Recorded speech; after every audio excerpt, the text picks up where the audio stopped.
shadows played a trick on my eye. Bihar के पटना जिले के पालीगंज गांव में एक बहुत ही सुंदर सी कन्या का जन्म हुआ। कन्या अत्यंत ही सुंदर थी। उसके माता पिता अथवा रिश्तेदार ने जन्म पर खुशियां मनाई। घर में उत्सव जैसा माहौल था, लेकिन कुछ रिश्तेदारों ने कन्या के जन्म की बात सुनी तो आलोचना करने लग गए। कन्या का नामकरण उसके रूप व सौंदर्य के आधार पर विदुषी रखा गया। विदुषी बहुत ही सुंदर और चंचल स्वभाव की थी। जो भी उसे देखता उससे आकर्षित हुए नहीं रह पाता। उसे गोद में लेकर प्यार करने लगता। उसके माता पिता उसे बहुत स्नेह करते थे अथवा उसे कलेजे से लगाए रखते थे। विदुषी अपने गांव घर में किलकारियाँ मारती हुई खेलती कूदती अथवा वात्सल्य रस लुटाती। तोतली बोली में अनेक गीत गुनगुनाती पलती बढ़ती रही। समय के साथ वह बड़ी होने लगी। उसके माता पिता ने गांव के विद्यालय में ही दाखिला करवा दिया।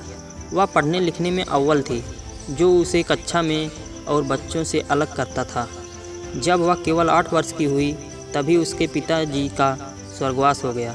फिर वह मानसिक रूप से परेशान रहने लगी, किंतु फिर भी वह पढ़ लिख कर आगे बढ़ती रही। उसे बचपन से ही क्रिकेट, फुटबॉल व वॉलीबॉल आदि अनेक खेल खेलने का शौक था। वह अभ्यास करती थी, उसमें लगन था, जिसके कारण वह एक राष्ट्रीय खिलाड़ी भी बन गई। विदुषी एक साधारण परिवार में जन्मी थी। धन के अभाव से उसने हार नहीं मानी। उसने कॉलेज से लॉ वकालत की परीक्षा भी पास कर ली। विदुषी की ज़िंदगी में एक मोड़ ऐसा आया कि जब वह एक परीक्षा देने के लिए ट्रेन से जा रही थी, रास्ते में असामाजिक तत्वों ने ट्रेन पर हमला कर दिया। विदुषी ने जब इसका पुरजोर विरोध किया तो डाकुओं ने उसे ट्रेन से नीचे धकेल दिया। इस कृत्य से उसका एक पैर ट्रेन की चपेट में आकर कट गया। इसके बावजूद विदुषी ने हिम्मत नहीं हारी और निरंतर आगे बढ़ती रही। विदुषी अपने भाग्य के भरोसे न रहकर पूरे जीवन में मेहनत करती रही। उसके नेक इरादे ने एक दिन एवरेस्ट की चोटी भी नाक दी। अपने देश भारत का झंडा एवरेस्ट की चोटी पर गर्व से लहराता हुआ विदुषी और उसके जज्बे को सलाम कर रहा था। तात्पर्य यह है कि जब आप में लगन व तपस्या की भावना रहती है तो आपके लिए कोई भी कार्य असंभव नहीं रहता।